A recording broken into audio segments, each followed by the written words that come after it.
The biggest risk to your retirement was never the market crash, it was never inflation, and it was never how much you make. It's something way more boring, and it's something almost nobody talks about because it doesn't sound dramatic enough to go viral. And that's exactly why it's been quietly deciding who ends up with $10,000 in savings and who ends up with $1 million for decades, while everyone was arguing about avocado toast. Because if you've ever wondered why two people with the exact same salary end up in completely different financial universes 20 years later, the answer isn't willpower, and it isn't some secret stock pick. It starts with a single decision that most people make exactly once, usually without thinking about it, and then never touch again. And that decision costs about $47.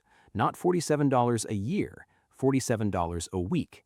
And whether you automate it or whether you leave it up to your future self is, quietly, one of the most expensive choices you will ever make.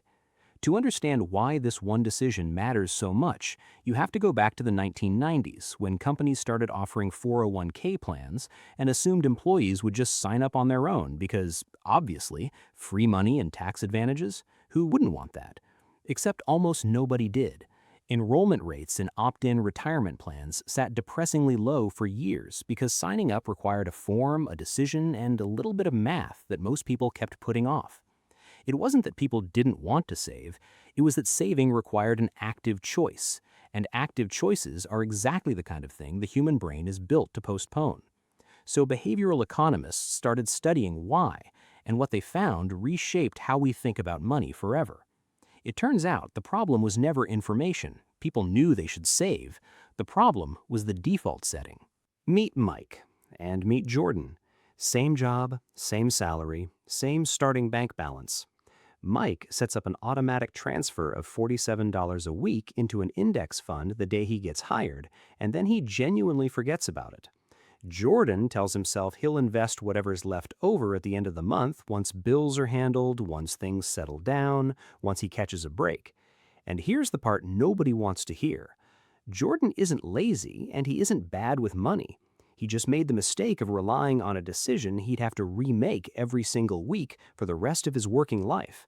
And willpower is a terrible long-term financial strategy because willpower runs out, but automation doesn't. 10 years later, Mike has never once decided to invest, and Jordan has decided against it roughly 500 separate times, because that's what "I'll do it later" actually adds up to when you do the math. And that gap, compounded over 30 years at a normal market return, is the entire distance between someone with $10,000 and someone with over $1 million. I actually watched this play out in real life with two of my own friends from college. Same major, same starting salary at graduation, practically the same apartment complex.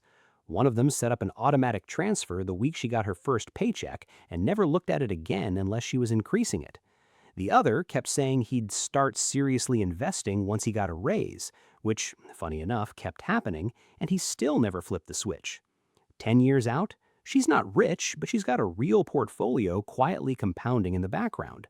He's still waiting for the right time, which is a phrase I've learned to treat as a red flag whenever I hear it, because the right time to automate your savings is never going to feel obviously right.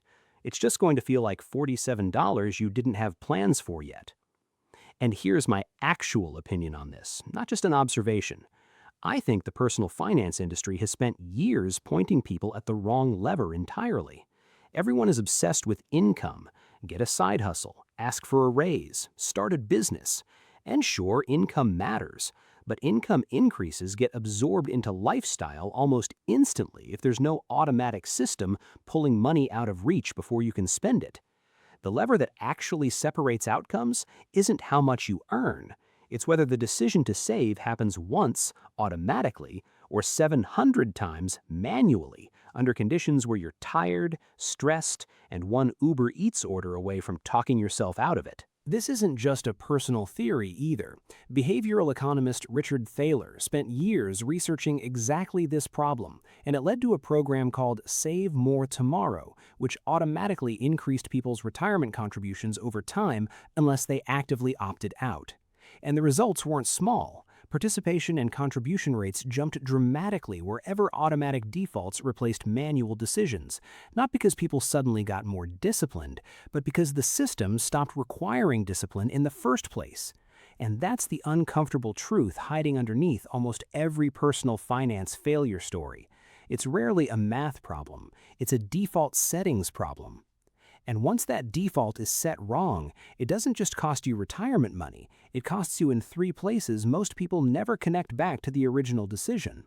First, it costs you time, because the later you automate savings, the more years of compounding you permanently lose. And compounding doesn't offer makeup sessions. A dollar automated at 25 is worth dramatically more at retirement than the same dollar automated at 35. Not because of anything you did differently, but purely because of when the switch got flipped. Second, it costs you resilience, because people who automate savings first tend to build emergency reserves almost as a side effect, while people relying on manual leftover money saving usually have nothing set aside when the inevitable surprise expense hits, which means the surprise expense becomes a credit card balance instead of a withdrawal from savings. And third, and this is the one that actually connects to something I covered in a previous video, it costs you the earliest warning signs of financial trouble. In my video on what bankruptcy lawyers notice about clients a year before they file, one of the recurring patterns lawyers described wasn't a single bad month, it was a slow erosion where saving quietly stopped being automatic and started being whatever's left, which is often the exact same shift Jordan made without realizing it. By the time someone notices they haven't saved anything in months, the default has usually been broken for a lot longer than they think. So this is really the core of it. The gap between a $10,000 saver and a $1 million saver almost never comes down to a smarter investment or a bigger paycheck. It comes down to whether the decision to save was made once automatically or left sitting on the table to be remade under pressure over and over for years. Richard Thaler's research proved it at scale. My 2 friends proved it in real life. And if you've ever wondered why some people seem to just quietly accumulate wealth without any dramatic hustle story to tell, this is usually the boring answer nobody wants to hear.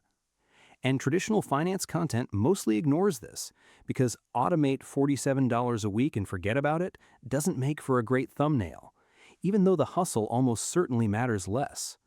Someone actually left a comment on my bankruptcy lawyers video that stuck with me. They wrote, "I didn't go broke overnight, I just slowly stopped paying myself first and didn't notice until it was a habit." That's it. That's the entire thesis of this video in one sentence from a stranger in my comments section, and it's a far better summary than anything a finance guru selling a course could come up with. So here's the actual question worth sitting with.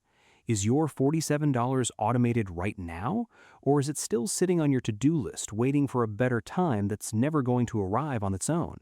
Because the scary part isn't making the wrong decision, it's not making the decision at all and letting the default make it for you by accident. If you want more breakdowns like this, the ones that actually explain the boring mechanics behind why people end up rich or broke instead of just repeating the same surface-level advice, hit subscribe, because I'll keep covering the stuff that doesn't trend but actually moves the needle.